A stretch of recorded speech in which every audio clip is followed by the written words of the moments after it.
सिलीगुड़ी में सड़क मरम्मत और ट्रैफिक सुधार को लेकर बड़े फैसले, पर्यटन मंत्री शंकर घोष ने दी जानकारी। क्या आप माँ बनने का सपना देख रहे हैं? एडवांस फर्टिलिटी केयर का अनुभव करें उस एक्सपर्ट टीम के साथ जिस पर परिवार भरोसा करते हैं, जहां होप बदलती है नई शुरुआत में। पेरेंटहुड की ओर अपना पहला कदम बढ़ाइए। New life fertility centre Siliguri, आपकी नई शुरुआत यहीं से होती है। Introducing TrueBeam with Hypersight, first time in West Bengal and Northeast India. Fourth installation in India. Now at Hope and Heal Cancer Hospital, Siliguri. Siliguri नगर निगम और आसपास के क्षेत्रों में सड़कों की मरम्मत तथा ट्रैफिक जाम की समस्या से निपटने के लिए राज्य के पर्यटन मंत्री शंकर घोष ने कई अहम फैसलों की घोषणा की है। शुक्रवार को मैनाक टूरिस्ट लॉज में आयोजित एक प्रेस वार्ता में उन्होंने यह जानकारी दी। पर्यटन मंत्री शंकर घोष ने बताया कि बरसात के दौरान सड़कों पर गड्ढों की वजह से लोगों को भारी परेशानी का सामना करना पड़ता है और इसको लेकर कई शिकायतें भी मिली है। इसे ध्यान में रखते हुए नगर निगम के विभिन्न वार्डों में सड़क मरम्मत के लिए 5 करोड़ रुपए का फंड आवंटित किया गया है। इसके अलावा उत्तर बंगाल विकास विभाग की ओर से 2 चरणों में 7 करोड़ रुपए और एसजेडीए क्षेत्र में लगभग 100 करोड़ रुपए की परियोजनाओं के लिए टेंडर प्रक्रिया जारी है। उन्होंने कहा कि दुर्गा पूजा से पहले गड्ढों को भरकर लोगों को राहत दी जाएगी और पूजा के बाद स्थायी नई सड़कों का निर्माण कार्य शुरू किया जाएगा। मंत्री ने यह भी स्पष्ट किया कि विधायक निधि का बड़ा हिस्सा बस्ती क्षेत्र के विकास पर खर्च किया जाएगा, खासकर जल निकासी, ड्रेनेज और सड़क निर्माण पर खर्च किया जाएगा। 46 नंबर वार्ड सहित सभी वार्डों के लिए डीपीआर तैयार की जा रही है। इस संबंध में पीडब्ल्यूडी, पीएचई, सिंचाई विभाग और राष्ट्रीय राजमार्ग प्राधिकरण के अधिकारियों को जरूरी निर्देश दिए गए हैं। टोटो और ट्रैफिक व्यवस्था को लेकर मंत्री ने कहा कि रोजगार को प्रभावित किए बिना टोटो प्रणाली को व्यवस्थित किया जाएगा। एक व्यक्ति द्वारा एक से अधिक टोटो रखने पर रोक लगाने की योजना है। साथ ही चालकों को स्वयं टोटो का मालिक बनने के लिए परिवहन मंत्री से अनुरोध किया जाएगा। शहर में ट्रैफिक व्यवस्था सुधारने के लिए आई कार्ड जोन निर्धारण और कलर स्टिकर प्रणाली शुरू की जाएगी, जिसकी जिम्मेदारी पुलिस कमिश्नर को दी गई है। पार्किंग समस्या के समाधान के लिए संशोधित ई टेंडर जारी किए जा रहे हैं और अवैध पार्किंग शुल्क वसूलने वालों के खिलाफ सख्त कार्रवाई की जाएगी। আপাতত পৌরসভা এই 5 কোটি টাকা ওন ফান্ড থেকে দেবে এবং এর পাশাপাশি এক্ষেত্রে অর্থের কোনো অভাব হবে না, যেহেতু আমাদের মাননীয় মন্ত্রী মহোদয়া প্রত্যেক পৌর কর্পোরেশনকে বলেছে যে দ্রুত জমা দেওয়ার জন্য বিভিন্ন স্কিম, ফলে স্বাভাবিকভাবে অর্থ আসবার ক্ষেত্রে কোনো প্রতিবন্ধকতা হবে না বলে আমার মনে হয়। পটহোলস তো রিপেয়ার হয়েই যাবে। এবার পুজোটা একটু ডিলেইড আছে, ফলে বৃষ্টি ধরে আসলে নতুন রাস্তার কাজও শুরু হয়ে যাবে। একটি রাস্তা ঝঙ্কার মোড়, ভিআইপি রোড, আমাদের মিশনের রোড, আমাদের মাটিগাড়ার ভেতর দিয়ে যেটা নৌকাঘাট যায়, এরকম প্রচুর রাস্তা আছে। আমি নিজে দেখেছি অত্যন্ত খারাপ অবস্থায়। সরকার গঠনের পর, সরকার চলতে যাওয়া শুরু করার পর মাত্র কয়েকটা দিন হয়েছে এবং এই সময় বৃষ্টি নেমেছে। বৃষ্টির মধ্যে তো বিটুমিনাস রোড তৈরি করতে গেলে তো সেই টাকাটা অর্থের অপচয় হবে। ফলে টেম্পোরারি বেসিসে কাজ যাতে শুরু হয় তার জন্য প্রাইমারি টেন্ডার হয়ে গিয়েছে। এবার বড় কাজগুলো অর্থাৎ এনবিডিডির 60 কোটি, এসজেডি এর 100 কোটি, ইউডিএমএম এর আবার নতুন করে প্রজেক্ট চাওয়া হয়েছে, আমার বিধায়ক উন্নয়ন এলাকা উন্নয়ন তহবিল, এগুলো কাজের ক্ষেত্রে একটু সময় লাগে। টেন্ডার ইত্যাদি ফ্লোট করা, ম্যাচিওর করা, সেটা সময় যাতে নষ্ট না হয় এই সময়কালে এই কাজগুলো, টেন্ডারের কাজগুলো কমপ্লিট করে নিলে বৃষ্টি ধরলেই নতুন কাজগুলো শুরু হয়ে যাবে। এই ব্যাপারে এসজিএডিতে আমরা সিদ্ধান্ত নিয়েছি। ঠিক একই রকম ভাবে শিলিগুড়ি পৌর কর্পোরেশনের কমিশনার সাহেবকে বলা হয়েছে দ্রুত ইউডিএমএম এর দপ্তরের সাথে সমন্বয় রেখে দ্রুত এনকোয়ারি কমিটি তৈরি করা হচ্ছে। পুজোর আগে শহর সাজানোর পরিকল্পনা দুর্গাপূজাকে সামনে রেখে রয়েছে। কলকাতা কেন্দ্রিক আমাদের সরকার যেহেতু নয়, ফলে স্বাভাবিকভাবেই প্রত্যেকটি শহরেই বিশেষ পরিকল্পনা নেওয়া হবে। সেটা পর্যটন দপ্তর থেকেও নেওয়া হতে পারে, অন্য দপ্তর থেকেও নেওয়া হবে। আমাদের যে ইন্টার ডিপার্টমেন্ট যে সমন্বয় রয়েছে সেই সমন্বয়ের মধ্যে দিয়ে আমরা কাজ করি। হ্যাঁ, পার্কিং নিয়ে ই টেন্ডার করার প্রস্তুতি যতদূর সম্ভব নেওয়া হয়েছে আমি যতটুকু জানি, এবং দ্রুত এই সমস্যার সমাধান করবার জন্য কমিশনার সাহেবকে আমরা বলেছি।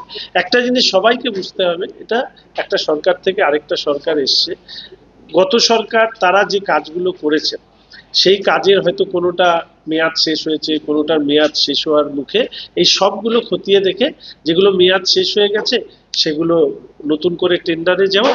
আমি শুধু একটা কথা বার মানুষের কাছে বলার চেষ্টা করছি, যদি বেআইনিভাবে কেউ পার্কিং ফিস আদায় করে, তাই মানুষ কি চেয়েছে? আইনের শাসন। আইনের শাসন প্রতিষ্ঠা করতে গিয়ে আমরা নিজেরাই যদি আইন না মানি, তাহলে তো আইনের শাসন প্রতিষ্ঠা হবে না। সরকার ব্যবস্থা এবং সমাজ, তিনটের মধ্যেকার সমন্বয়ের মধ্যে দিয়ে আইনের শাসন প্রতিষ্ঠা হবে। এবং সেই ক্ষেত্রে যারা আইনের শাসন প্রতিষ্ঠা করবার ক্ষেত্রে প্রতিবন্ধকতা রূপে কাজ করবে তাদের বিরুদ্ধে ব্যবস্থা নেওয়া হবে। অ্যাওয়ারনেস ক্যাম্পেনিং এর মধ্যে যাওয়া হবে। আমাদের তো পৌর নগর উন্নয়ন দপ্তরের মন্ত্রী বিভিন্ন নির্দেশিকা দিয়েছে, সমাজকে যুক্ত না করে এই সমস্ত কিছু করা সম্ভব নয়। ফলে সমাজের মধ্যেও এই ব্যাপারে চর্চা হওয়া প্রয়োজন, এবং সরকার এবং ব্যবস্থা, সিস্টেম এবং সমাজ, এই তিনটে মিলে এই কাজগুলো আমরা করব, এবং সেক্ষেত্রে সবাই সহযোগিতা করবেন, নগরবাসী সহযোগিতা করবেন, এটা আশা। আমরা পুলিশ কমিশনারের ট্রাফিককে দায়িত্ব দিয়েছি এই নিয়ে একটা প্রপোজাল তৈরি করার। এই প্রথম মিটিং হয়ে গেছে, দ্বিতীয় মিটিং মনে আজকে বা কালকে হবে, এবং আমি আশা করি যে এদের আই কার্ড, জোন তৈরি করা, কালার স্টিকার ব্যবহার করা, এই সমস্ত কিছু মিলে পুরো ব্যবস্থাটার একটা সংস্কার করে আমরা একটা ভালো ট্রাফিক ব্যবস্থা দিতে পারি। ব্যক্তিগত কোনো বিল্ডিং এর নাম নিয়ে আমি বলবো না। এসজেডিএ তে আজকে মিটিং এ আমরা আমাদের স্টেডিয়ামের উল্টো দিকের যে কনস্ট্রাকশন তার স্ট্যাটাস রিপোর্ট দেওয়ার কথা বলা হয়েছে সিও সাহেবকে, কি অবস্থায় আছে, কোন জায়গায়। এসজেডি এর যে দুর্নীতি হয়েছিল 240 কোটি টাকা, সেই জন্য আমরা বলেছি সেটাকে মাথায় রেখে গত 15 বছরে এসজেডি এর একটা স্পেশাল অডিট করবার নির্দেশিকা দেওয়া হয়েছে, তার মধ্যে এগুলো চলে আসবে। শিলিগুড়ি মিউনিসিপাল কর্পোরেশনের ক্ষেত্রেও অনুরূপভাবে করার জন্য ইতিমধ্যে কমিশনার সাহেবকে বিষয়টিকে নথিভুক্ত করা হবে। শিলিগুড়ি মিউনিসিপাল কর্পোরেশন সহ বিভিন্ন এলাকায় বৃষ্টির সময় সাধারণভাবে রাস্তাঘাট সহ জল নিকাশি ব্যবস্থা, জল জমে যাওয়া, এগুলো বিভিন্ন ধরনের দুর্ভোগের সামনে মানুষকে পড়তে হয়। এই ব্যাপারেও অনেক আমাদের সাধারণ নাগরিক তারা আমাদেরকে দৃষ্টি আকর্ষণ করেছিল। ফলে স্বাভাবিকভাবেই বিশেষত পটহোলস রিপেয়ারিং সহ নতুন রাস্তা ইত্যাদি কাজ করবার জন্য প্রাথমিকভাবে শিলিগুড়ি মিউনিসিপাল কর্পোরেশন থেকে 5 কোটি টাকা বিভিন্ন ওয়ার্ডে আপনার পটহোলস রিপেয়ারিং এর কাজের জন্য টেন্ডার করা হয়েছে। দ্বিতীয়ত হচ্ছে এনবিডিডির পক্ষ থেকে প্রায় 60 কোটি টাকা নতুন কাজের জন্য 2 ধাপে তারা টেন্ডার করছে। ফলে এই কাজগুলো শিলিগুড়ি মিউনিসিপাল কর্পোরেশন এরিয়া সহ আমাদের সংলগ্ন অঞ্চলে যে বর্তমান রাস্তাঘাট ইত্যাদি নিয়ে বিগত সরকার তার ওই প্রতি বুথে যে 10 লক্ষ টাকা যে একটি কাজের প্রকল্প নিয়েছিল ইত্যাদি নানা প্রকল্প নেওয়া সত্ত্বেও রাস্তাঘাটের যে সামগ্রিক দুরবস্থা সেটা দূর করবার জন্য কর্পোরেশন 5 কোটি, নর্থ বেঙ্গল ডেভেলপমেন্ট ডিপার্টমেন্ট থেকে 60 কোটি, আমরা আজকে এসজেডি এর যে মিটিং করেছি তাতে প্রায় 100 কোটি আমাদের এসজেডি এরিয়ায় নতুন কাজের টেন্ডার করা হচ্ছে। এবং গতকাল একটি বিশেষ নির্দেশিকা পৌর নগর উন্নয়ন দপ্তরের মন্ত্রী মহোদয়ার পক্ষ থেকে দেওয়া হয়েছে যে এই বাদ দিয়েও যে সমস্ত রাস্তাঘাটের এই মুহূর্তে অত্যন্ত প্রয়োজনীয় তার জন্য আলাদা করে এস্টিমেট করে আমরা আরবান ডেভেলপমেন্ট ডিপার্টমেন্টের কাছে পাঠাচ্ছি। এই তথ্যটুকু আপনাদেরকে দিলাম যে সামগ্রিকভাবে পুজোর আগে সাময়িকভাবে রাস্তাঘাট সারানো, দ্বিতীয় পর্যায়ে নতুন যে কাজ সেই কাজটাও আমরা ধরবার জন্য টেন্ডার সহ অন্য প্রক্রিয়ার মধ্যে এই বিষয়টি চলে গিয়েছে।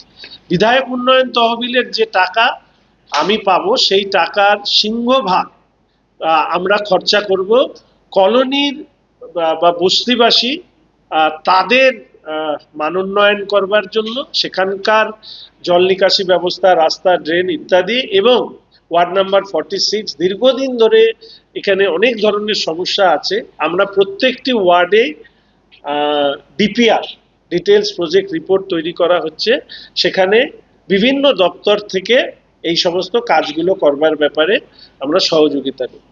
আজকে পিডাব্লিউডি, পিএইচই, ইরিগেশন, এনএইচ প্রত্যেকটি দপ্তরের আধিকারিকদের সাথে কথা বলে তাদেরকে কিছু বিশেষ নির্দেশিকা দেওয়া হয়েছে প্রাথমিকভাবে এবং এই বিষয় সম্পর্কে পরবর্তী সময় আপনাদেরকে অভিহিত করব। আজকে অনেকগুলো যেহেতু বিষয়, একটা বিষয় আরেকটা বিষয় হারিয়ে যাবে বলে আমি এই বিষয়টা উল্লেখিত করলাম।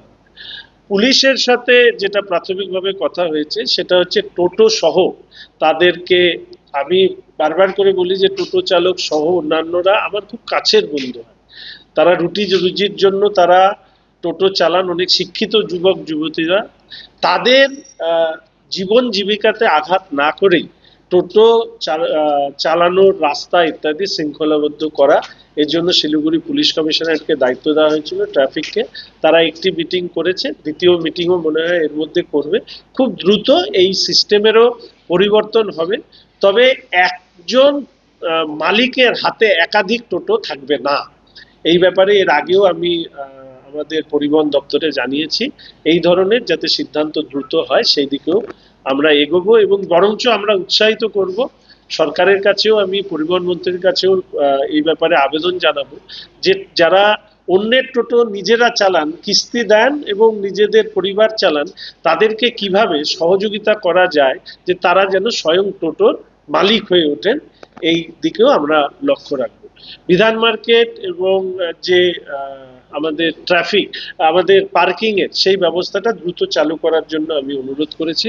পরিবহন নগরীতে যে আমরা শিফট করেছি বিভিন্ন বাসগুলোকে, সেই জায়গায় বড় আকারের কাজ করবার জন্য নতুন রিভাইজ টেন্ডার করা হয়েছে। পুরনো এস্টিমেটে যেহেতু কেউ কাজ করছে না, তো নতুন রিভাইজ টেন্ডার করা হবে নতুন রেটে, এবং সেটা একটা স্বয়ং সম্পূর্ণভাবে আমরা অত্যন্ত উন্নত মানের পার্কিং ব্যবস্থায় পরিণত করব। SWM এর ক্ষেত্রে একটা অভিযোগ এসছে, সেটা হচ্ছে যে বিভিন্ন ক্ষেত্রে অর্থ সংগ্রহ করা হলেও সেই অর্থ সংগ্রহের কোনো নির্দিষ্ট ব্যবস্থার মধ্যে দিয়ে সরকারের কাছে আসেনি বা পৌরসভার কাছে আসেনি। ফলে SWM এর অর্থ সংগ্রহের একটা নতুন পদ্ধতি এক্সপ্লোর করবার জন্য আমরা কমিশনার সাহেবের কাছে আমি অনুরোধ করেছি, সেই ব্যবস্থাটাও দ্রুত চালু হবে। এই পাব, রেস্টুরেন্টে মাদক দ্রব্য ব্যবহার ইত্যাদি বিষয় এসছে। শিলিগুড়ি পুলিশ কমিশনারেটকে এবং জলপাইগুড়ি পুলিশকে অনুরোধ করা হয়েছে এই ব্যাপারে তাদের চেকিং এবং এক্সাইজ ডিপার্টমেন্টের নিয়ম মাফিক চেকিং সেটাকে আরো বৃদ্ধি করা হবে। 12টার পরে নিয়ম মতো একটি বর্ধিত টাকা দিয়ে যে সময়সীমা এখন পর্যন্ত 2টো অবধি করা হয়েছে এক্ষেত্রে রয়েছে, সেই ব্যাপারে এটা একটা পলিসি ডিসিশন। ফলে এর যদি কোনো পরিবর্তন করা হয় সেটাও জনসমক্ষে জানানো হবে। কিন্তু অনেক ক্ষেত্রেই আমি যেটা পুলিশের কাছে অনুরোধ করেছিলাম, এক্সাইজের কাছে অনুরোধ করেছিলাম, কোনো ধরনের ইললিগাল অ্যাক্টিভিটিস যাতে না চলে তার জন্য এগুলোর উপরে নজরদারি বাড়ানো। পুলিশ এবং এক্সাইজ এই ব্যাপারে নজরদারি তারা বাড়াবে। আপাতত এই কয়েকটি কথা আজকে আপনাদেরকে বলার জন্য আমি ডাকলাম। এর আগে SJD এর সভা হয়েছে, সেখানেও বেশ কিছু সিদ্ধান্ত আমরা নিয়েছি, এবং ঠিক একইভাবে মাননীয় পৌর নগর উন্নয়ন দপ্তরের ভারপ্রাপ্ত মন্ত্রী শ্রী অগ্নিমিত্রা পাল মহোদয়া তিনিও বেশ কিছু কথা বলে গিয়েছেন। আমি আবার সবার কাছে অনুরোধ করছি, আপনারা প্রত্যেকেই যখন বুঝতে পারছেন যে বেনিয়মের সাম্রাজ্য গড়ে তুলেছিল গত 15 বছরের তৃণমূল কংগ্রেসের সরকার, এবং এই বেনিয়মের ফাঁদে পা দিয়ে কোনো অসাধু ব্যবসায়ী, অসাধু আধিকারিকদের যোগ সাজসে প্রচুর পরিমাণ দুর্নীতি হয়েছে। আমরা SJD এর ক্ষেত্রে একটি ইন্টারনাল ইনকোয়ারি কমিটি আজকে আমরা বোর্ড সভায় সিদ্ধান্ত গ্রহণ করেছি। ঠিক একইভাবে পৌর কর্পোরেশনের ক্ষেত্রেও, বিল্ডিং এর ক্ষেত্রে এই একই ধরনের একটি তদন্ত কমিটি গঠিত হবে। এ ব্যাপারেও কমিশনার সাহেবকে এর আগেই মন্ত্রী মহোদয়া প্রকাশ্যে তিনি বলে গিয়েছিলেন। ফলে এই কাজকে ত্বরান্বিত করবার জন্য এই ব্যাপারেও তাকে অনুরোধ করা হয়েছে। ফলে এই কয়েকটি বিষয় আপনাদেরকে জানানোর ছিল। এবার আপনারা প্রশ্ন করুন।